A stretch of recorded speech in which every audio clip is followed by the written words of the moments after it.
Fall has always been my favorite season.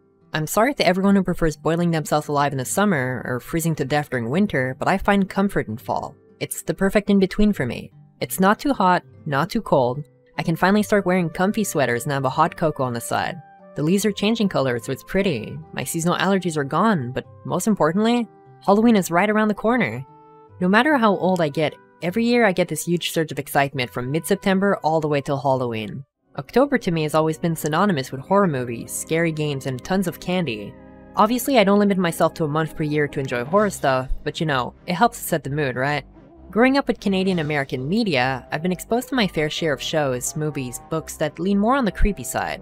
Goosebumps, Are You Afraid of the Dark, Courage the Cowardly Dog, Tales from the Crypt Keeper, the list goes on, so my love for all that is spooky isn't recent.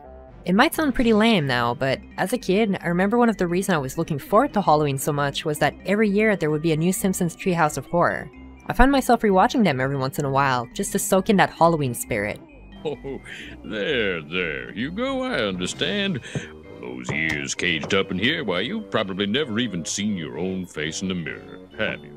Here.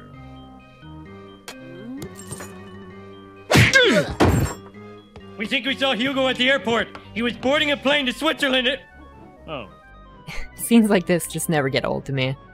Even though I was a huge scaredy cat back then, I've always kept this enjoyment for Halloween, even with the humongous list of show or episodes that ended up traumatizing me. There was something just magical about scary settings and places you didn't expect, like lighthearted cartoons. It felt cool to switch it up for once. Over the years, there's been a huge influx of people, especially on YouTube, sharing their own favorite horror media, and I definitely couldn't pass the opportunity. Something I've noticed though is that a lot of these tend to surround the same few titles. Not that there's anything wrong with that, obviously. If people talk about the same couple shows, it means those did their jobs in scaring people. But personally, I'd like to do something a little different. Today I'd like to present to you a show that nobody really seems to talk about anymore. A show almost completely forgotten. Until today. Hailing from the darkest corner of my childhood nostalgia, Freaky Stories is an animated anthology show that aired on YTV, Canada's rough equivalent of Cartoon Network. It also aired on Canal Famille if you're in the French part of Canada under the name Frisson, literally meaning chills. I've been told it also aired a bit in the United States on Fox Family as part of the Three Friends and Jerry show. I'd love to elaborate more on that, but I'm Canadian and I've never heard of that show, so rip to you Americans. Series creator Steve Schneier pitched his original concept of Freaky Stories in 1991, but it wouldn't be until 1995 that the pilot would air. It was presented during YTV's yearly Halloween celebration, The Dark Night, before that became Halloweird. They would feature horror shows and special Halloween-themed episodes of cartoons. During its first iteration in '93, YTV aired some Are You Afraid of the Dark marathon and the Halloween episodes of Rugrats, as well as Garfield. Freaky Stories entered production in '95, but only got its proper introduction to television in 1997, as a one-hour special during the 5th iteration of The Dark Knight. Finding info about the show's creation was a bit tough since both Wikipedia and IMDb proved to be of little help, but it definitely shot me with this giant wave of nostalgia for Halloween special programming. I don't watch much TV anymore, but I hope they still do that kind of stuff, because it definitely added on to the Halloween vibe for me, especially when it would start in early October and ride through the entire month. It's like the spooky equivalent of an advent calendar. But back to the main topic. Freaky Stories aired from 1997 to 2000, with a little bit of reruns here and there in the years that followed. The show had 3 seasons for a total of 35 episodes, all revolving around the common theme of modern urban legends and myths.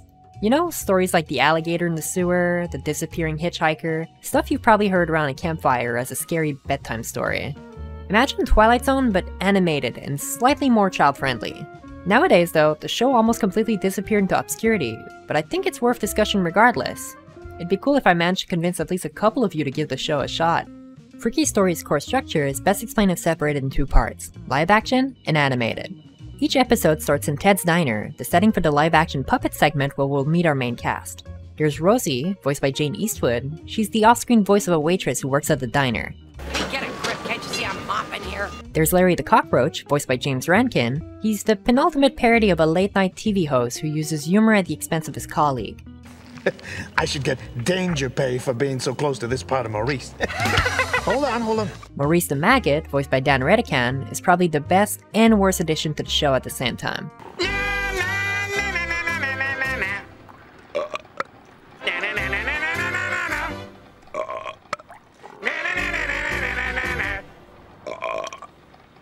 love Mexican food. Small tangent, but while preparing this video, I rewatched the entirety of Freaky Stories with my girlfriend, since she had never watched it before. She ended up absolutely loving Maurice, and I mean, yeah, he's gross, and all jokes surrounding him revolve around farting, oozing disgusting slime, and generally being a compilation of 90s gross-out humor, but he kinda looks cute in a weird way. Just look at him and tell me he doesn't look adorable as hell. Wow! How are you gonna do that? Okay, the slime sounds make my stomach churn though.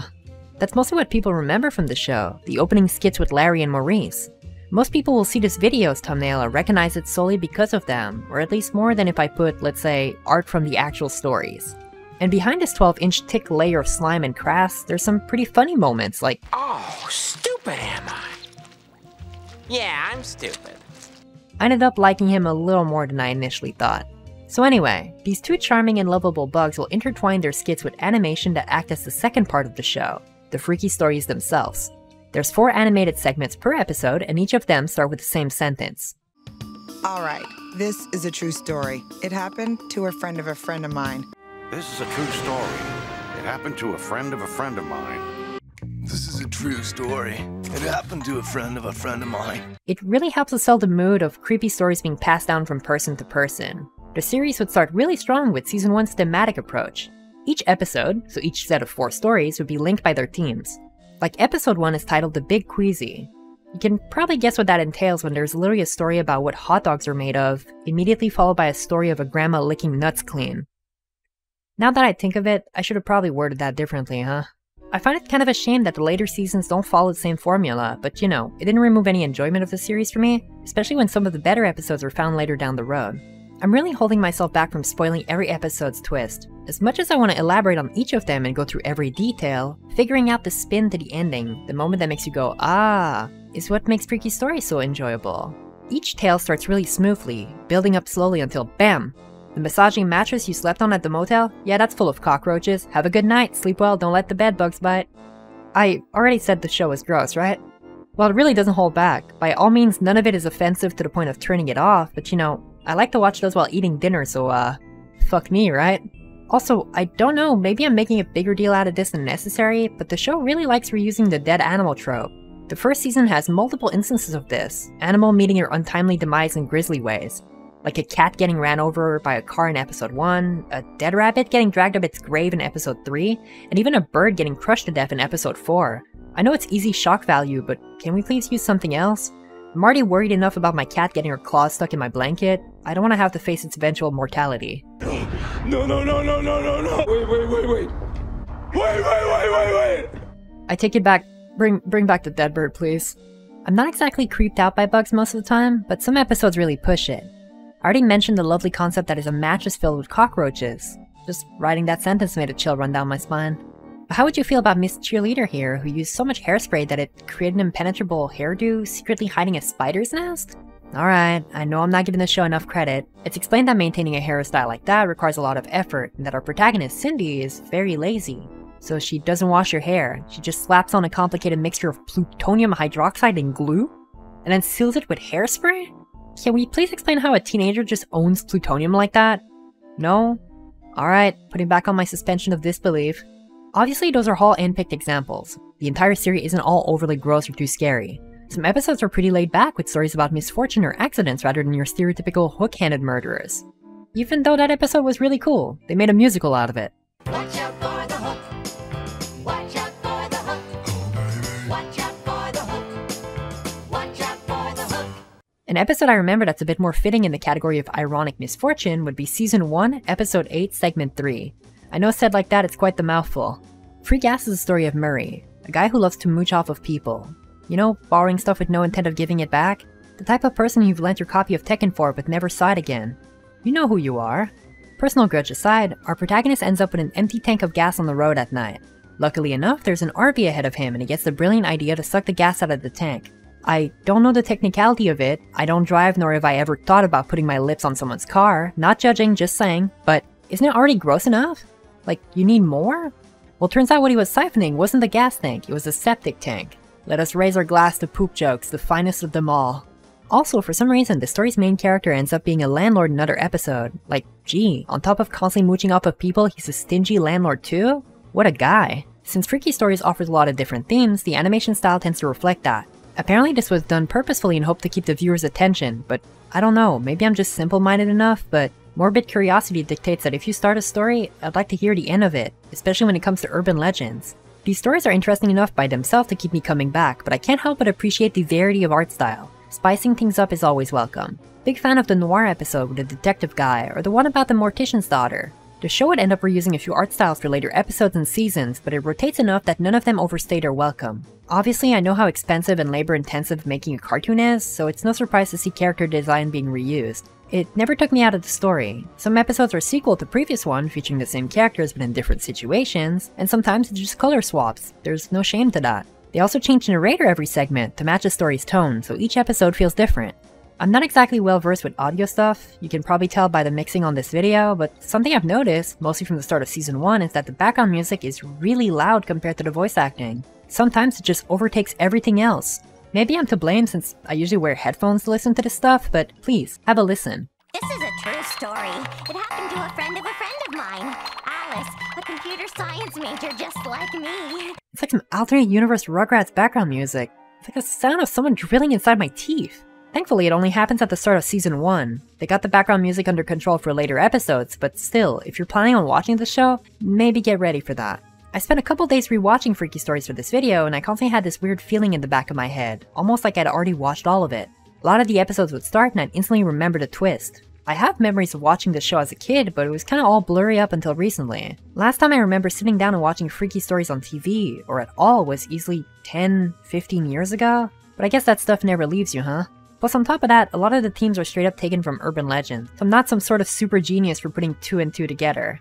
Kind of a funny anecdote, but I remember searching online for years for a show I'd watch as a kid. It was a specific episode where the protagonist was rummaging through his parents' basement because they were hiding something from him.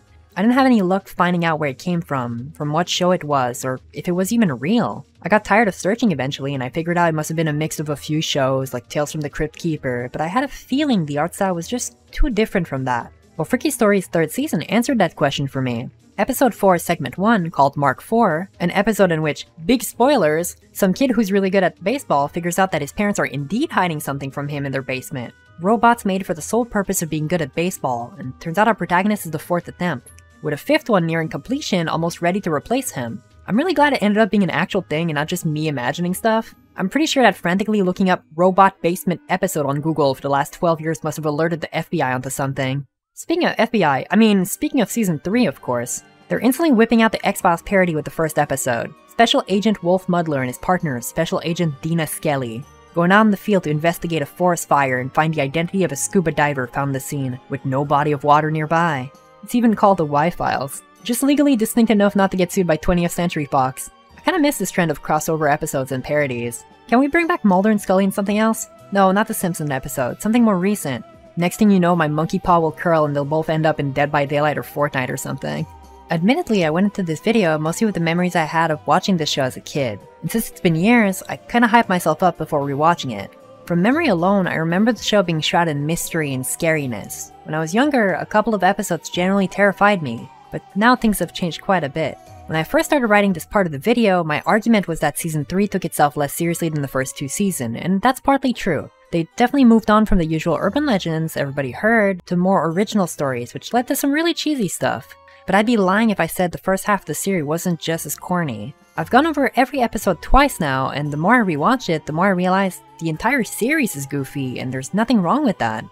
A lot of horror media from that era have, by lack of a better word, a similar vibe. Most Are You Afraid of the Dark or Goosebumps episode aren't outright terrifying, even though that's a different scenario when you watch them at age 5. Even the most horrifying scenarios have this lingering corniness to them. It reminds me of when I was a teen, and being the edgelord I was, I only valued horror by how scary it was. It had to be the scariest movies, the scariest games, and I missed out on so much stuff that was just fun. Freaky Stories is the type of show that makes you realize Halloween isn't just about scares. I mean, obviously it has its place, but it's also about the balance of horror and laughter. Not every episode needs to have you on the edge of your seat. Sometimes it's more than enough to kick back and enjoy some good, dumb fun. And that's something I sort of grew to have an appreciation of, especially when it comes to Freaky Stories. It's not perfect, but I'd recommend it to anyone in a heartbeat. It brought back so many good memories, like the time I spent with my girlfriend, introducing her to something she missed out on, or finding out that the show left an impact on people enough to produce amazing art. Small tangent, but the only time I've seen Freaky Stories being talked about in public was at my local anime convention, Otaketon. There was this really cool artist selling some prints, Digimon stuff, JoJo stuff, but what really surprised me was that they had made art of their own Canadian nostalgia. The rabbits from Stay Alert, Stay Safe, Astar the robot from Planet Danger, both Canadian PSA I'd love to talk about someday, but most importantly, Larry and Maurice from Freaky Stories. If you have a chance, give them a follow at ZKArt on Twitter, link in the description. Without their art, I probably wouldn't have remembered this show or how it resonated with me. Overall, Freaky Stories was a joy to rewatch. It's short enough that it took about 3 days total to go through the series. Some episodes are of varying quality, it has its up and down like anything else, but there's a reason why I remember like 3/4 of the episodes. October just started, so now's the right time if you want to watch it. Unfortunately though, it was kind of a pain to find at first, so I've left a playlist in the description for anyone interested. It contained all 3 seasons, so I hope you enjoy. But now's the time for me to go back to stuffing my face full of candy. Thank you all for joining me on this freaky journey. I'll look forward to the next one. Until then, take care.